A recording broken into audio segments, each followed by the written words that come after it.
Good morning बच्चों। MA final के growth and development paper में हमने गत कक्षाओं में संरचनात्मक परिवर्तनों के बारे में पढ़ा। अब हम कुछ आर्थिक वृद्धि के मॉडल के बारे में पढ़ेंगे। ये मॉडल्स यह बतलाते हैं कि किसी भी अर्थव्यवस्था में आर्थिक वृद्धि एवं आर्थिक विकास किस प्रकार किया जा सकता है। कुछ मॉडल विकसित देशों के संदर्भ में हैं, तो कुछ मॉडल विकासशील एवं अल्प विकसित देशों के संदर्भ में हैं। विकासशील एवं अल्प विकसित देशों के संदर्भ में विशेषकर लुईस का मॉडल है। इसके अलावा रिकार्डो का सिद्धांत, जो कि एक प्रतिष्ठित मॉडल है, उसमें बताया गया कि आर्थिक वृद्धि एवं विकास किस प्रकार किया जा सकता है। कार्ल मार्क्स ने भी मॉडल दिया, वह भी प्रतिष्ठित सिद्धांत कहलाता है। तो सबसे पहले विभिन्न मॉडलों के बीच हम पहले प्रतिष्ठित मॉडल रिकार्डो के सिद्धांत को लेंगे। जैसा कि हमें पता है कि डेविड रिकार्डो का मॉडल एक प्रतिष्ठित मॉडल है। प्रतिष्ठित अर्थात प्राचीन मॉडल है। डेविड रिकार्डो प्रतिष्ठित अर्थशास्त्री के रूप में जाने जाते हैं। कार्ल मार्क्स रिकार्डो के अघोषित गुरु माने गए हैं और रिकार्डो फ्रेंच अर्थशास्त्री जॉन बैप्टिस्ट से यानी JB से एवं स्मिथ के समय के माने जाते हैं। डेविड रिकार्डो ने अपनी पुस्तक the principles of political economy and taxation में एडम स्मिथ की भांति अव्यवस्थित ढंग से आर्थिक विकास से संबंधित अपने विचार प्रकट किए। इस पुस्तक का प्रकाशन 1917 में हुआ। डेविड रिकार्डो ने आर्थिक विकास के सिद्धांत का प्रतिपादन वास्तव में नहीं किया, बल्कि उसने एक अंतर्दृष्टि दी कि आर्थिक वृद्धि या विकास किस प्रकार होती है। शुम्पीटर ने कहा कि रिकार्डो ने केवल वितरण के सिद्धांत का विवेचन किया। यह सीमांत एवं अतिरेक नियमों पर आधारित है। सीमांत नियम, जो कि राष्ट्रीय उत्पादन में लगान के अंश की व्याख्या करता है, जबकि अतिरेक नियम बाकी बचे हुए भाग के मजदूरी और लाभ में विभाजन की बात करता है। डेविड रिकार्डो ने अपने आर्थिक वृद्धि एवं विकास के मॉडल में कुछ मान्यताएं ली। ये मान्यताएं इस प्रकार थी। डेविड रिकार्डो के अनुसार समस्त भूमि का प्रयोग केवल अनाज के उत्पादन में होता है। इस अर्थ में भूमि का कोई वैकल्पिक उपयोग नहीं किया जा सकता और उसका उपयोग केवल अनाज का उत्पादन करने में ही किया जाता है। दूसरी मान्यता रिकार्डो के अनुसार भूमि पर ह्रासमान प्रतिफल का नियम लागू होता है। ह्रासमान प्रतिफल का अर्थ है घटते हुए प्रतिफल।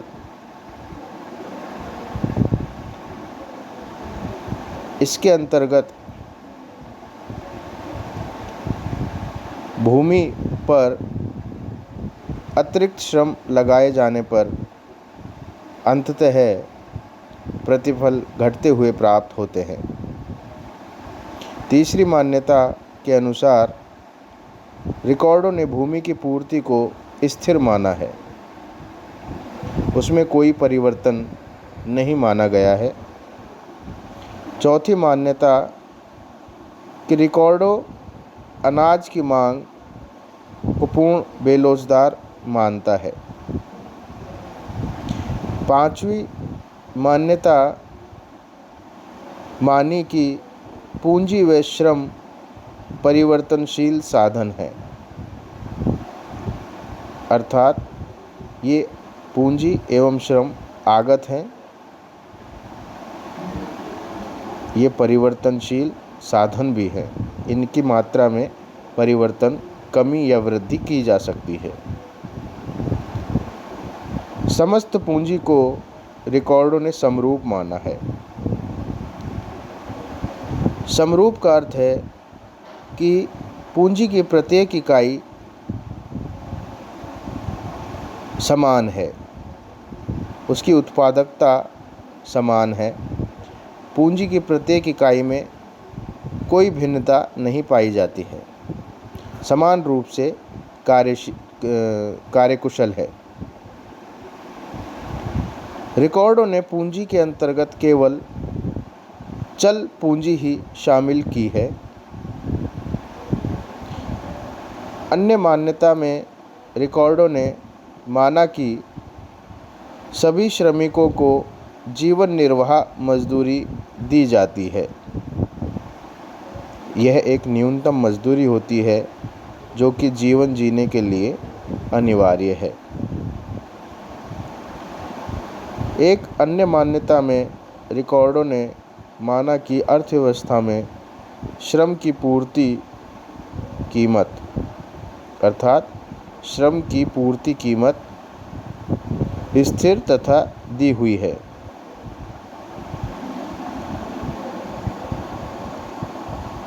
श्रम की मांग को रिकॉर्डों ने पूंजी के संचय पर निर्भर माना। श्रम की मांग एवं पूर्ति कीमत श्रम की सीमांत उत्पादकता से स्वतंत्र है। रिकॉर्डों के अनुसार श्रम की मांग उसकी सीमांत उत्पादकता से अलग है, स्वतंत्र है। सीमांत उत्पादकता का श्रम की मांग एवं पूर्ति कीमत पर कोई प्रभाव नहीं पड़ता और श्रम की मांग पूंजी के संचय पर निर्भर करती है।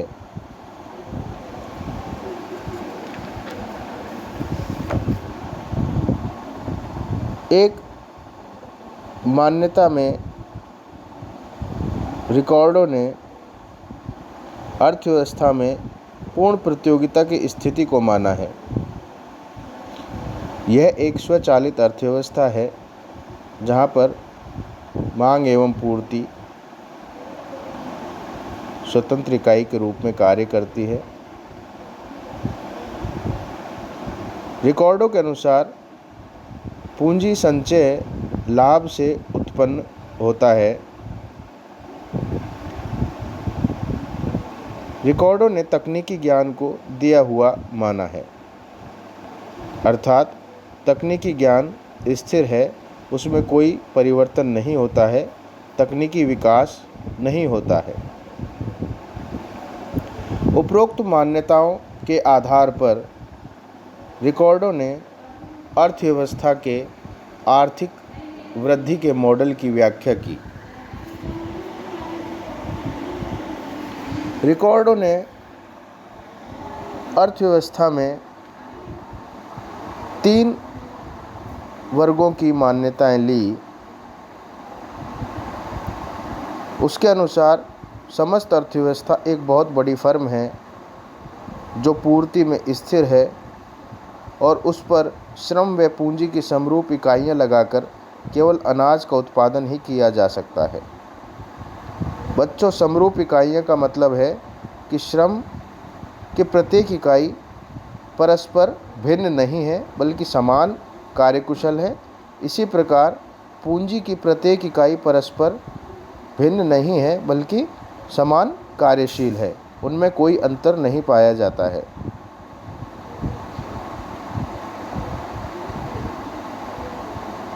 इस अर्थव्यवस्था के विकास को रिकॉर्डो ने 3 वर्गों के परस्पर संबंधों पर आधारित बताया है। रिकॉर्डो के अनुसार ये 3 वर्ग हैं: एक भूमिपति, दूसरा वर्ग पूंजीपति वर्ग, तीसरा वर्ग श्रमिक वर्ग। इन 3 वर्गों में भूमि की समस्त उपज को बांट दिया जाता है। इन 3 वर्गों में कुल राष्ट्रीय उत्पादन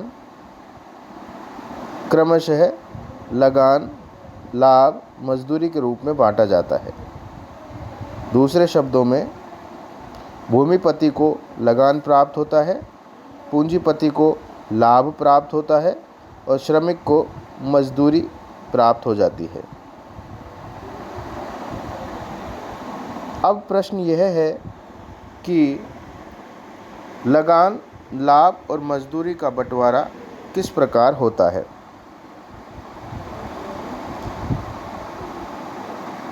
अनाज का कुल उत्पादन दिया हुआ होने पर प्रत्येक वर्ग का भाग निर्धारित कर दिया जाता है। रिकॉर्डो के अनुसार श्रम का प्रति इकाई लगान श्रम के औसत और सीमांत उत्पादन का अंतर होता है एवं कुल लगान उत्पादन की औसत मात्रा व श्रम के सीमांत उत्पादन का अंतर गुणा भूमि पर लगाई गई श्रम व पूंजी की मात्रा के बराबर है।